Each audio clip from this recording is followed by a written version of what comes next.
আসসালামু আলাইকুম ওরহমতুল্লাহি ওবরাকাতুহ। আলহামদুলিল্লাহি রব্বিল আলামিন ওয়াসসালাতু ওয়াসসালামু আলা সাইয়্যিদিল আম্বিয়া ওয়াল মুরসালিন ওয়া আলা আলিহি ওয়া আসহাবিহি আজমাইন। সুপ্রিয় দর্শক শ্রোতা, সকলকে আন্তরিক প্রীতি ও শুভেচ্ছা জানাচ্ছি আলোকিত প্রতিদিন অনুষ্ঠানের পক্ষ থেকে। আশা করছি সকলে ভালো আছেন, সুস্থ আছেন, নিরাপদে আছেন। মহান প্রতিপালকের কাছে আমরা এই প্রার্থনা করি, তিনি যেন সবখানে সবসময় আপনাদের ভালো রাখেন, সুস্থ রাখেন, নিরাপদে রাখেন। দর্শক, আজ আমরা একজন বিশিষ্ট ইসলামী চিন্তাবিদকে আমন্ত্রণ জানিয়েছি। আজ অতিথি হিসেবে আমাদের সাথে আছেন দুর্বাটি মদিনাতুল উলুম কামিল মাদ্রাসার সম্মানিত প্রধান মুহাদ্দিস, বিশিষ্ট ইসলামী চিন্তাবিদ ডক্টর মোহাম্মদ মোর্শেদ আলম সালেহী। আসসালামু আলাইকুম রহমতুল্লাহ। ওয়ালাইকুম আসসালাম ওরহমতুল্লাহি ওবারাকাতুহু। মোহতারাম, কেমন আছেন? আলহামদুলিল্লাহ, আল্লাহ পাক অনেক ভালো রেখেছেন। আপনি কেমন আছেন? আলহামদুলিল্লাহ, ভালো আছি। দর্শক, আজ আমরা যে বিষয়টি নিয়ে কথা বলবো সেটি হচ্ছে সুসম্পর্কের গুরুত্ব। আসলে মানুষের সাথে ভালো সম্পর্ক রাখলে আল্লাহ তাআলার রহমত এবং সন্তুষ্টি লাভ করা যায় এবং জীবনে বারাকা ফিরে আসে। রক্ত সম্পর্কীয় আত্মীয়দের সাথে সুসম্পর্ক বজায় রাখাকে ইসলাম ওয়াজিব করেছে, এটি রাখতে হবে। আত্মীয়তার সম্পর্ক বজায় রাখলে আয়ু এবং রিজিকে বরকত লাভ হয়। পারস্পরিক সালাম ও ভালোবাসার মাধ্যমে সমাজে মুমিনদের মধ্যে মজবুত ঐক্য গড়ে ওঠে, সীসা ঢালা প্রাচীরের মতো।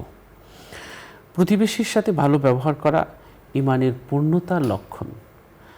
তাই সুসম্পর্ক বজায় রাখা এটি ইসলামের একটি গুরুত্বপূর্ণ অংশ। সম্পর্ক বজায় রাখার গুরুত্ব আল্লাহ তাআলা আমাদের প্রজ্ঞার সঙ্গে যথাযথভাবে আমাদেরকে বুঝিয়েছেন। এক ব্যক্তি থেকে আমাদের আর এক ব্যক্তি, অর্থাৎ মা হাওয়া এবং বাবা আদম থেকে একই পরিবারভুক্ত পর্যায়ক্রমে, তারপরে আমরা যারাই এসেছি সবই আমরা একই পরিবারের। তো পরস্পরের সাথে পরস্পরের সম্পর্ক মধুর হবে, সুন্দর হবে, এটাই ইসলাম চায়। কোরআনুল কারিমে আল্লাহ রাব্বুল আলামিন বলেছেন যে, স্মরণ করো যখন আমি বনি ইসরাইল থেকে এই মর্মে অঙ্গীকার গ্রহণ করেছি যে তোমরা আল্লাহ ছাড়া আর কারো ইবাদত করবে না, মা বাবা, আত্মীয় স্বজন এবং এতিম মিসকিনদের সঙ্গে সদ্ব্যবহার করবে আর মানুষের সঙ্গে করবে সদালাপ। আত্মীয়তার সম্পর্ক বজায় রাখার অনেক ফজিলত ইসলাম লিখেছে। নবী সাল্লাল্লাহু আলাইহি ওয়াসাল্লাম এ ব্যাপারে অনেক হাদিস বর্ণনা করেছেন।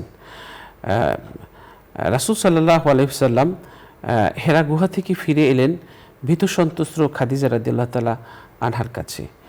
খাদিজা রাদিয়াল্লাহু তাআলা আনহাকে বললেন, আমি নিজের ধ্বংসের ভয় করছি।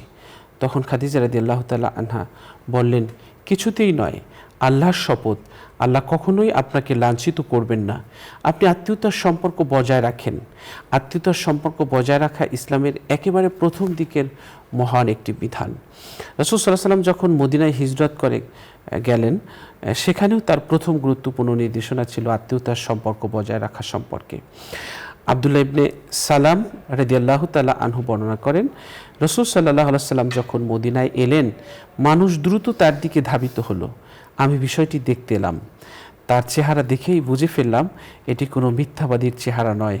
তাকে প্রথমেই যে বিষয়ে বলতে শুনেছি আমি, তা ছিল, হে লোক সকল, সালামের প্রসার ঘটাও, মানুষকে আহার করাও, আত্মীয়তার সম্পর্ক বজায় রাখো।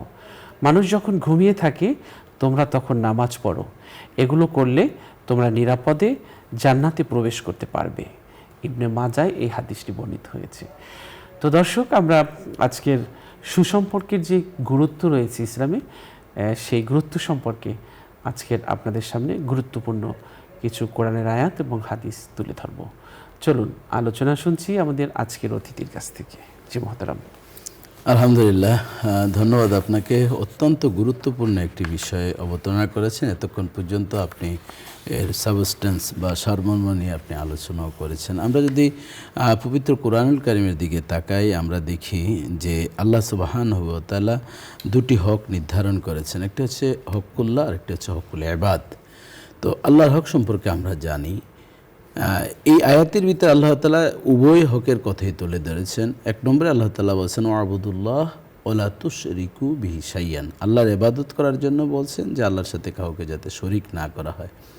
এরপরই সুসম্পর্কের বিষয়টি, আত্মীয়তার বন্ধনের সেই কথা বলছেন যে অবিল ওয়ালিদাইনি ইহসানা অবিদিল কুরবা, পিতামাতার সাথে সদাচরণ করা এবং নিকটাত্মীয়দের সাথে সুসম্পর্ক রাখা। তো আল্লাহর ইবাদত যেমনিভাবে ফরজ, তেমনিভাবে পিতামাতার খেদমত করো, এটি একটি ইবাদত।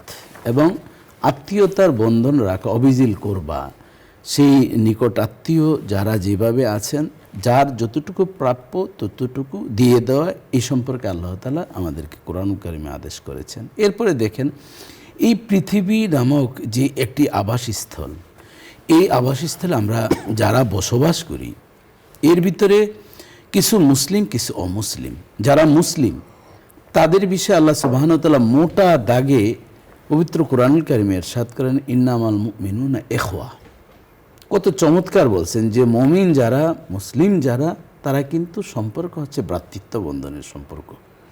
সে পৃথিবীর যে কোনো প্রান্তেরই থাকুক না কেন, আল মুসলিম কা জাসাদিন ওয়াহিদিন ইন ইস্তাকা আইনাহু ইস্তাকা কুল্লু আইন ইস্তাকা রাসাহু ইস্তাকা কুল্লু, যে সারা পৃথিবীর মুসলমান হচ্ছে একটি শরীরের মতন। শরীরে যেমনিভাবে মাথা ব্যথা হলে সমস্ত শরীর ব্যথিত হয়ে যায়, ব্যথা হয়ে যায়, এবং চোখ ব্যথা হলে যেমন সারা শরীরটা ব্যথা হয়ে যায়, তেমনিভাবে মুসলমান যদি পৃথিবীর যে কোনো প্রান্ত থেকে সহযোগিতা চায়, আর্তনাদ দেয়, আমাকে বাঁচাও বাঁচাও বলে যখন এভাবে আহ্বান করতে থাকে, তখন উচিত হচ্ছে তাদের ডাকে সাড়া দেওয়া। এটি ইমানের দায়িত্ব। এটি হচ্ছে মানে গ্লোবালাইজেশনের সম্পর্ক।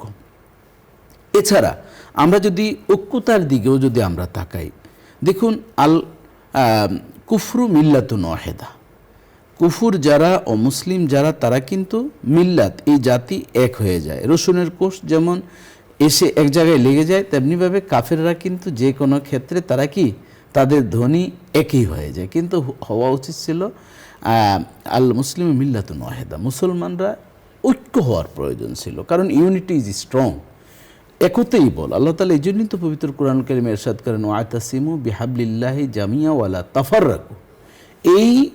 এখানে আমরা যদি আল্লাহর রজ্জু অর্থাৎ আল্লাহর বিধানকে অটুট রাখার জন্য, মজবুত করে ধরার জন্য, এটি আল্লাহ তাআলা পবিত্র কোরআন কারিমে ইরশাদ করেছেন ওয়ালা তাফাররাকু, যাতে ছিন্ন না হয়ে যায়। আমাদের দেখুন আজ সম্পর্কটা কিভাবে ছিন্ন হয়ে যায়, ঠুনকো ঠুনকো অজুহাত নিয়ে।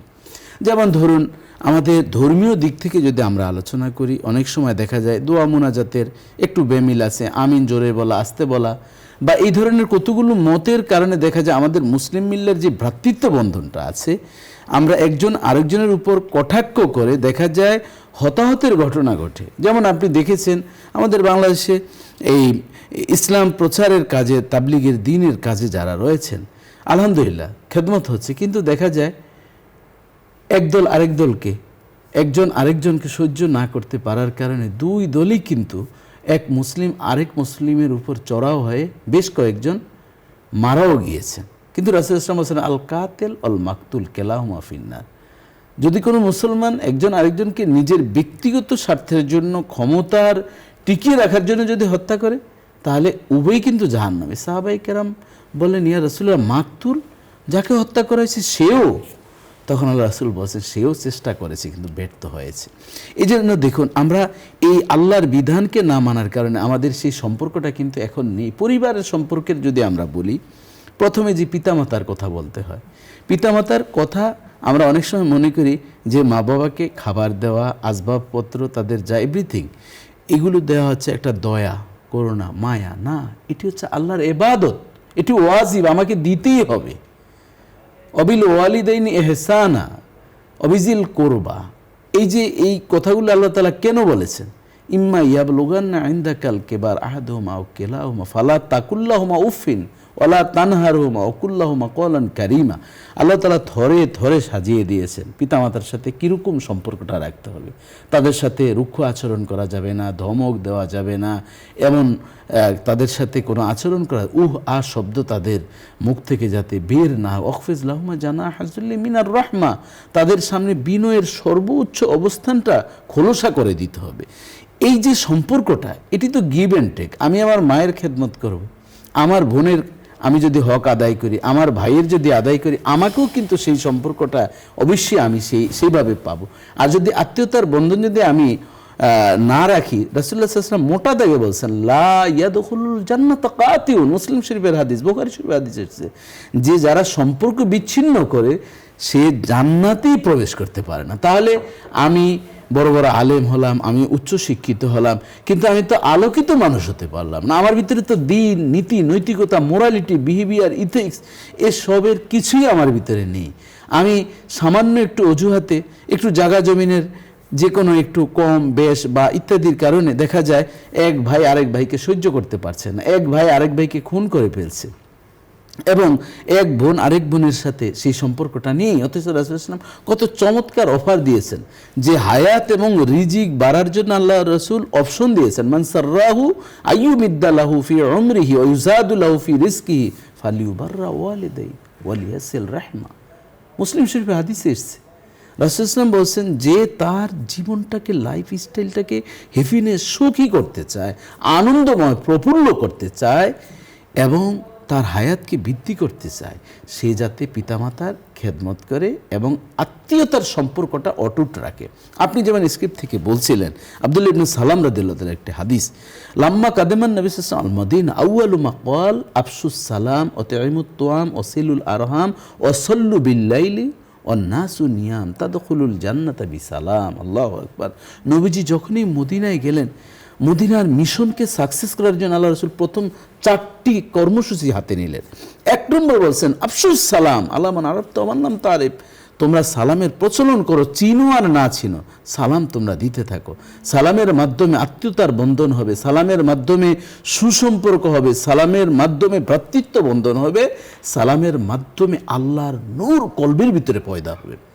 এরপর আছে তুতিমুত তুআম, এখানেও কিন্তু সম্পর্কের একটি মাধ্যম খাবার খাওয়ানো। দেখেন মান কানা ইউমিনু বিল্লাহি ওয়াল ইয়াউমিল আখির ফালিয়ুকরিম দাইফা। রাসূল কত চমৎকার বলছেন যে আল্লাহর প্রতি ঈমান আনে, যে পরকালকে যে বিশ্বাস করে, সে যাতে মেহমানদারি বেশি বেশি করে, আত্মীয়, প্রতিবেশী, গরিব, অসহায় এদের সাথে সুসম্পর্কের জন্য খাবার যখন দেওয়া হয়, তখন এই খাবারের মাধ্যমে যদি একটু তৃপ্তি পাওয়া যায়, আপনি দেখবেন অনেক গরিব অসহায় মানুষ আছে কোরবানির সময় একবার গোস্ত পায়, এছাড়া সারা বছর তারা পায় না। তো এর মাঝে যদি আমরা 2-1 বার যদি এমন নিকটতম আত্মীয় সম্পর্ক যারা আছে বা আমার প্রতিবেশী যারা রয়েছে তাদেরকে যদি আমরা সেভাবে একটু তাদের এই সম্পর্ক টিকিয়ে রাখার জন্য মেহমানদারি করতে পারি, তাহলে এই মেহমানদারির মাধ্যমে আপনি খরচ করবেন 1 টাকা, রব্বে করিম আপনার 1000 টাকা, সেটা 10 থেকে আরও বেশি 70 গুণ পর্যন্ত আপনাকে আল্লাহ তাআলা এইভাবে বৃদ্ধি করে দিতে পারেন। কিন্তু দেখা যায় আমরা কোথাও কোনো মজলিস যদি বসি, 1 কাপ চা খাওয়ার জন্য নানান বাহানা আমরা করি, নাস্তা খাওয়ার জন্য মানে আরেকজন থেকে, কিন্তু আমি একজনকে মুখ ফুটিয়ে বলবো যে আসেন একসাথে নাস্তা করি। আবার অনেক সময় নাস্তা করতে আমরা বসি আমরা এই আগে, আর যিনি বিল দিবেন নিয়ত খারাপ তাকে ভিতরে বসাই, পরে যাচ্ছি ভাই ঠিক আছে ইনশাল্লাহ আমার একটু ব্যস্ততা আছে, ফোন করতে করতে বাহানা দিয়ে আপনি বের হয়ে গেলেন। 1 দিন 2 দিন 3 দিন, এতে তো সম্পর্ক টিকে থাকবে না। কারণ পৃথিবীতে যে কোনো ক্ষেত্রে গিভ অ্যান্ড টেক, ইবাদতের ক্ষেত্রে আপনি দেখবেন আমরা নামাজ পড়ি কিসের জন্য? আল্লাহকে পাওয়ার জন্য, আল্লাহর জান্নাত পাওয়ার জন্য। ইয়াকা না'বুদু ওয়া ইয়াকা নাস্তাঈন, এখানে আল্লাহর কাছে আমরা, আল্লাহ শিক্ষা দিয়েছেন আমার ইবাদত করো, আমার কাছেই তোমরা সাহায্য চাও, আমিই তো তোমাদেরকে দিব। তাহলে এখানে আল্লাহর সাথে আমাদের কিন্তু ইবাদতের মাধ্যমে একটা সম্পর্ক আমাদের হচ্ছে। তাহলে পরিবারে আমরা আমাদের মা বাবার কথা বললাম, আমাদের স্ত্রী, এরাও কিন্তু আমাদের আপনজন, যদিও তারা রক্তের সম্পর্ক নয়, কিন্তু তাদের সাথে আমাদের আত্মিক সম্পর্ক এবং আমাদের লাইফ পার্টনার, সেখানে আল্লাহ তাআলা সম্পর্কের জোড়া কিভাবে লাগিয়ে দিয়েছেন, ও খালাকনাকুম আজওয়াজা, জোড়ায় জোড়ায় সৃষ্টি করেছেন। এরপর আল্লাহ তাআলা শুধু জোড়ায় বলেই সীমাবদ্ধ রেখেছেন না, সম্পর্কটা আরও গাঢ় করেছেন যে হুন্না লিবাসুল লাকুম ও আনতুম লিবাসুল লাহুন্না, তারা তোমাদের জন্য পোশাক, তোমরাও তাদের জন্য পোশাক। তাহলে দেখেন লিতাসকুন ইলাইহা, যখন তুমি তোমার স্ত্রীর কাছে যাবে প্রশান্তি পাবে। তাহলে এই যে স্ত্রীর সাথে সুসম্পর্ক রাখা, এটি কিন্তু আমাদের এমন নয় যে সামনাসামনি সম্পর্ক দেখালাম, পেছনে গিয়ে আমি পরকীয়ায় লিপ্ত হয়ে যাব। তখন এই যে পরকীয়া হচ্ছে জিনার গুনাহ, আর স্ত্রীর সাথে যদি সেই কাজটাই যদি করা হয় সেটা কিন্তু ইবাদত। এবং রাসূল ইসলাম বলছেন যদি হাত্তা লোকমা, তুমি তোমার স্ত্রীর মুখে যদি এক লোকমা খাবার তুলে দাও, হাজা সাদাকা, এটি হচ্ছে একটি সাদাকার সওয়াব লিপিবদ্ধ আল্লাহ তাআলা করবেন।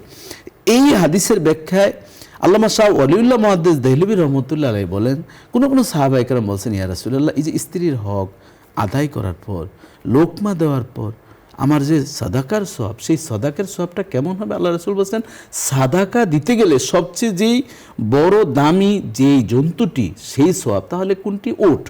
তাহলে একটি উট যদি 5 থেকে 6 লক্ষ টাকা দিয়ে ক্রয় করে আল্লাহর রাস্তায় দান করা হয়, আর স্ত্রীর মুখে যদি একটু খাবার তুলে দেওয়া হয়, ভালো আচরণ করা হয়, সেই সওয়াবটা রব্বুল আলামিন দান করবেন।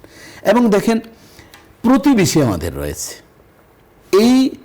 এই প্রতিবেশীর আচরণ সম্পর্কে রাসূলুল্লাহ সাল্লাল্লাহু আলাইহি ওয়াসাল্লাম বলছেন যে 1 হক বিশিষ্ট প্রতিবেশী, 2 হক বিশিষ্ট প্রতিবেশী, 3 হক বিশিষ্ট প্রতিবেশী, অমুসলিম কিন্তু আমার সমাজে বাস করে, তাদের সাথে আমার একটা সুসম্পর্ক থাকবে। কি হিসাবে? মানুষ হিসাবে। নিশ্চয়ই আপনার জানা আছে রাসূল ইসলাম রাস্তা দিয়ে যাচ্ছিলেন, সাহাবায়ে কেরাম সাথে ছিলেন, হঠাৎ করে দাঁড়িয়ে গেলেন একটি লাশ যখন নিয়ে যাওয়া হচ্ছে। সাহাবায়ে কেরাম, ইয়া রাসূল, এটা তো একজন ইহুদির লাশ। আল্লাহ রাসূল বলছেন, আমি দেখছি মানুষের লাশ নিয়ে যাচ্ছে। এখান থেকে আমরা কি সম্পর্ক মানুষের সাথে মানুষের, যে আমি এখানে অমুসলিম কে কোন জাতি ধর্ম নির্বিশেষে আমার সে দিয়ে ভাবার চিন্তা নয়। একটা মানুষ তার সর্বশেষ তার মৃত্যুর পর তাকে নিয়ে যাওয়া হচ্ছে, এখানে ইগনোর করা, তাকে অবহেলা করা, এটি কিন্তু ইসলাম শিক্ষা দেয় না। ইসলামটা হচ্ছে এমন একটা ধর্ম, আর দিন ইসরুন লা উসরুন, ইসলাম একটার পর একটা অল্টারনেট ব্যবস্থা রয়েছে। এটি হচ্ছে একটা ভ্রাতৃত্ব বন্ধনের একটা পদ্ধতি রব্বুল আলামিন মুসলমানদেরকে দিয়েছেন। দেখুন রাসূল সাল্লাল্লাহু মদিনায় গিয়ে যখন এই খাবারের কর্মসূচির কথা বললেন, প্রথমে সালাম, দ্বিতীয়ত খাবার, এরপর অসিলুল আরহাম, তোমাদের যে আত্মীয়তার বন্ধন রয়েছে সেই সম্পর্কটা তোমরা অটুট রাখবে, কারণ আল্লাহ রাসূল জানেন এমন একটি সময় আসবে এই সম্পর্কটা ধস নেমে যাবে। আজকে দেখুন অনেক সমাজে আছে এখনো একত্রে খাওয়া দাওয়া চলে, কিন্তু 99.9 বলা যায় যে একত্রে এখন আপনি যৌথ ফ্যামিলি এখন আর খুঁজে পাবেন না। বিবাহটা হতে যা দেরি, এরপর আলাদা হয়ে যায়। যেই ভাই ভাইয়ের জন্য জীবন দেয়, যেই মা বাবা জীবনটা স্ট্রাগল করে সন্তানের হাতে সংসারের চাবিটা দিয়ে দিল, কিছুদিন পরে বলে যে আমরা আর এই ফ্যামিলিতে থাকতে পারবো না, আলাদা, একলা চলরের নীতি। তাহলে দেখেন এই ইয়াদুল্লাহ আলাল জামা, রাসূল সাল্লাল্লাহু বলেন যে আল্লাহ তাআলার কুদরতি হাত আছে এই সঙ্গবদ্ধতা, অর্থাৎ জামাতবদ্ধ বলতে বোঝা যাচ্ছে যে যৌথভাবে যদি চলে, এই যৌথভাবে একত্রিত হয়ে চলে, এর ভিতরে কিন্তু একটা রহমত বরকত থাকে। আল্লাহ তাআলা কোরআনে স্পষ্ট বলছেন যে ওয়ালা তানাজাউ ফাতাফশালু ওয়া তাযহাবা রিহুকুম, তোমরা যদি পরিবারের ভিতরে বা যে কোনো বিষয়ে যদি তোমরা ঝগড়া করো, তাহলে তোমরা কাপুরুষ হয়ে যাবে, তোমাদের যে আভিজাত্যতা রয়েছে। আপনি দেখুন আমাদের সম্পর্কটা কি শুধুমাত্র স্বামী স্ত্রী সন্তান এর ভিতরেই? আমাদের অধীনস্থ যারা রয়েছে তাদের সাথে আমাদের সম্পর্ক রাখার প্রয়োজন নেই? নিশ্চয়ই মোহতারাম, রাসূল ইসলাম ইন্তেকালের পূর্বে 2টি কথা মোটা দাগে বলছিলেন, আসসালাত আসসালাত ওয়া মা মালাকাত আইমানুকুম, নামাজ নামাজ নামাজ যথাযথ তোমরা পড়বে, আর অধীনস্থ যারা রয়েছে তাদের সাথে তোমরা উত্তম আচরণ করবে। দেখুন গতকালও আমি এক জায়গায় মানে একত্রে আমাদের একটা মিটিং ছিল, তো সেই বিল্ডিংয়ের সিকিউরিটি তার সাথে আমাদের এক শেয়ার হোল্ডার এমন আচরণ করলেন, বলতে তোমার চাকরি কিভাবে করো আমি দেখিয়ে দিব। দোষ কি? ছাদে ফুলের টব বা গাছ লাগানো হয়েছে, যে কোনো একজন হয়তো কোনো ফ্ল্যাটের মালিক দিয়েছেন, তো বলো এগুলো কোনো নোটিশ লাগবে না, ছাদ থেকে ফেলে দিবা, যদি না বলো তোমার চাকরি থাকবে না। আরেকজন আসলেন, এসে বলতেছেন কি হয়েছে ভাই, কি হয়েছে? বললো যে আমি বলছি এগুলো ফেলে দিতে। এখন উনি এসে বললেন প্রত্যেকটা টপ ছাদ থেকে ফেলবে একটা গাছ 100 টাকা করে দিব। তাহলে এখানে দেখেন যিনি গাছটি লাগিয়েছেন তাকে অবহিত ছাড়া একজনে বলছেন যে গাছ ফেলে দেওয়ার জন্য, নাহলে তোমার সিকিউরিটির চাকরি থাকবে না। আরেকজন এসে বললেন প্রতিটা গাছ ফেলে দিবে 100 টাকা করে দেওয়া হবে। তাহলে বিল্ডিংটা একটা জাহান্নাম, মানে মারামারি ধরাধরি থেকে অনেক কিছু। এই জন্য আমাদের অধীনস্থ যারা রয়েছে তাদেরকে বুঝিয়ে শুনিয়ে ড্রাইভার যে বা কাজের খেলা বা যারা রয়েছেন তাদের সাথে আমাদের সুসম্পর্ক রাখা ইমানের সম্পর্ক বজায় রাখতে হবে। অনেক অনেক ধন্যবাদ। দর্শক, ইমাম নববী রহমতুল্লাহি আলাই বলেন, নিকট আত্মীয়দের প্রতি দয়া করাটা আত্মীয়দের পারস্পরিক অবস্থার বিবেচনায় হয়ে থাকে। কখনো এটি সম্পদ ব্যয়ের মাধ্যমে বাস্তবায়িত হয়, কখনো সেবার মাধ্যমে, কখনো সাক্ষাৎ করা এবং সালাম সম্ভাষণের মাধ্যমে। উত্তম দান এটি। একবার আবু তালহা রাদিয়াল্লাহু তাআলা আনহু একটি বাগান দান করতে চাইলেন। রাসূল সাল্লাল্লাহু আলাইহি ওয়াসাল্লাম তাকে বললেন, তুমি বাগান সম্পর্কে যে সিদ্ধান্ত নিয়েছো আমি শুনেছি, আমি মনে করি তুমি সেটি নিকট আত্মীয়দের দান করলেই ভালো হবে।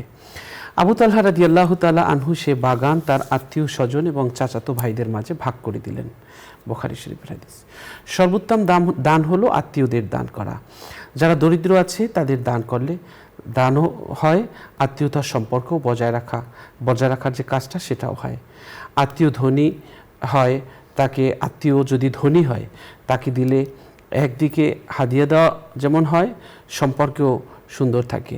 রাসূল সাল্লাল্লাহু আলাইহি ওয়াসাল্লাম দারিদ্রদের দান করলে শুধু দান হয়, কিন্তু আত্মীয়দের দান করলে দান যেমন হয়, অপরদিকে আত্মীয়তার সম্পর্কও বজায় রাখা হয়।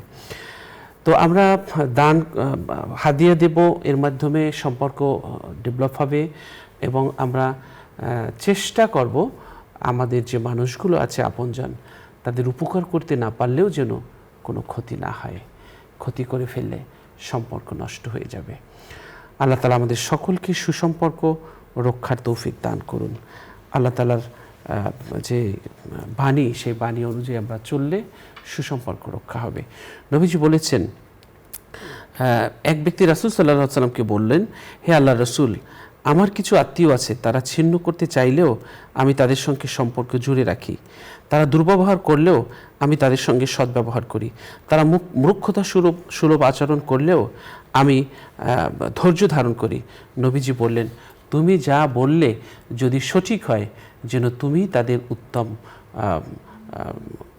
যেন তাদের উত্তপ্ত ভস্ম ভক্ষণ করালে, অর্থাৎ তুমি যেন তাদেরকে আগুন ভক্ষণ করালে। তুমি এই অবস্থায় বহাল থাকলে আল্লাহ সর্বদা তাদের ব্যাপারে তোমার সহায় হবেন। মুসলিম শরীফের হাদিস।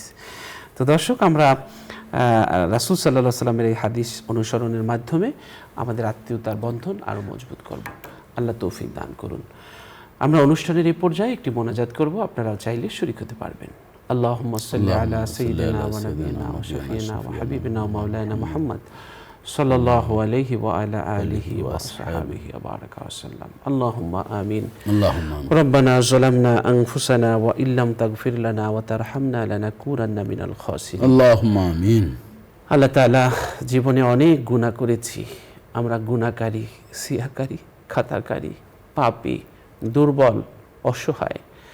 আপনার শাহী দরবারে হাত তুলেছি, জীবনের সমস্ত গুনার জন্য অনুতপ্ত হচ্ছি, আপনি আমাদের ক্ষমা করে দিন। আল্লাহুম্মা আমিন। এত বেশি গুনাহ করেছি, আপনার দরজায় দাঁড়িয়ে থাকতে থাকতে যদি হাত পা অবশ হয়ে যায়, পায়ের নিচে ফোসকা পড়ে যায়, ক্ষমা চাইতে চাইতে বাক শক্তি রুদ্ধ হয়ে যায়, চোখের জল ছাড়তে ছাড়তে সব শেষ হয়ে যায়, তবু যদি আপনি ক্ষমা না করেন, কিছুই বলার থাকবে না। কারণ আমরা যে পাপী, আমরা যে গুনাহগার, আমরা যে অভাগা। আল্লাহ তাআলা, আপনি ক্ষমাকে পছন্দ করেন, ক্ষমা করতে ভালোবাসেন। আপনি ক্ষমা করলে কেউ প্রশ্ন করবে না কেন করা হলো। আল্লাহ তাআলা, আপনি ক্ষমা করলে কোনো লসও হবে না। আপনার কাছে ফরিয়াদ করছি, আপনি আমাদের মাফ করে দিন। আল্লাহুম্মা আমিন। আপনি আমাদের ক্ষমা করে দিন। আপনি আমাদের কবুল করে নিন। আপনি আমাদের মঞ্জুর করে নিন। আল্লাহুম্মা আমিন। আল্লাহ তাআলা, আমাদের জীবনটা বেশি তুলেছে দুনিয়া, আমরা মরীচিকার পিছনে নিরন্তর ছুটে চলছি। দুনিয়া আমাদেরকে বারবার ছেড়ে দিচ্ছে, আমরা এই দুনিয়াকেই জড়িয়ে আঁকড়ে ধরে বেঁচে থাকতে চাচ্ছি। আল্লাহ তাআলা, এই দুনিয়ার মাঝেও যেন পরকালকে আমরা স্মরণে রাখতে পারি, আপনার মহব্বত দিলে রাখতে পারি, সেই তৌফিক আপনি আমাদের দান করুন। রব্বানা লা তুযিগ কুলুবানা বা'দা ইয হাদাইতানা ওয়া হাব লানা মিন লাদুনকা রাহমাতান ইন্নাকা আনতাল ওয়াহ্হাব। সুবহানা রাব্বিকা রাব্বিল ইজ্জাতি আম্মা ইয়াসিফুন ওয়া সালামুন আলাল মুরসালিন ওয়ালহামদুলিল্লাহি রাব্বিল আলামিন। দর্শক, আজ আমরা এখানেই শেষ করছি। দেখা হবে আগামীকাল ঠিক এই সময়। আল্লাহ হাফিজ। আসসালামু আলাইকুম ওয়া রাহমাতুল্লাহি ওয়া বারাকাতুহু।